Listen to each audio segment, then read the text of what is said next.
Hello bakers and welcome back to another Taste of Theatre special with TodayTix. Rhode is currently in its final week at the Royal Court Theatre, so you guessed it, we're marking the occasion with a very British theatre-inspired cake. Rhode is set on an old street in the north of England, so I've created this classic Victoria sponge decorated with brickwork that opens up to reveal the hidden England flag.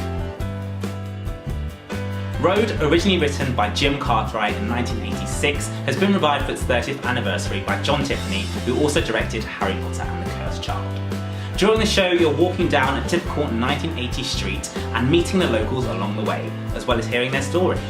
Religion, sex, drinking, depression and dementia all run throughout this play, but what's most powerful is that despite being written over 30 years ago, the issues are still extremely relevant today. For the sponge, I cream butter and sugar together until light and fluffy.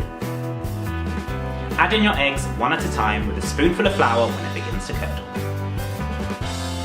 Add in the remaining flour along with some mixed spice and vanilla and then continue to beat until smooth.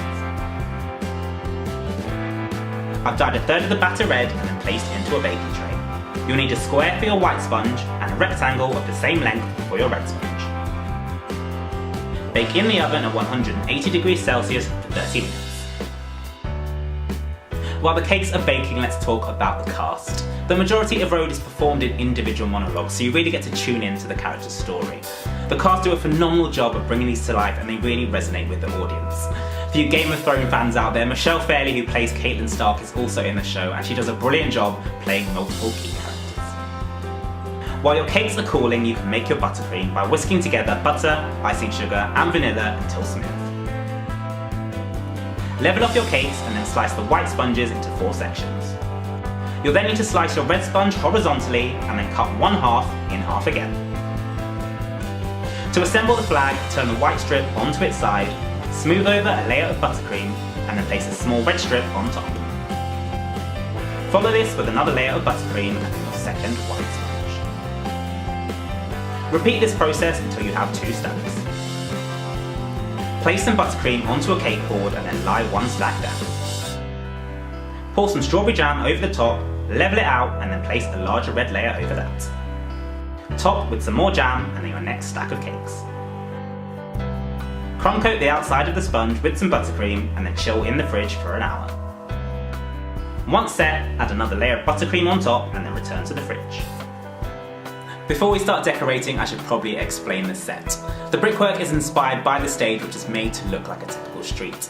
There are no houses on the stage, but there is a perspex box that pops up and down and acts as a room for you to meet the characters in.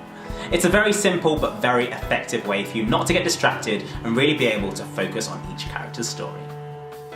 Next, you'll need to roll out some orangey brown fondant to 1/2 centimetre thick and then use a rolling pin to lift it over the cake.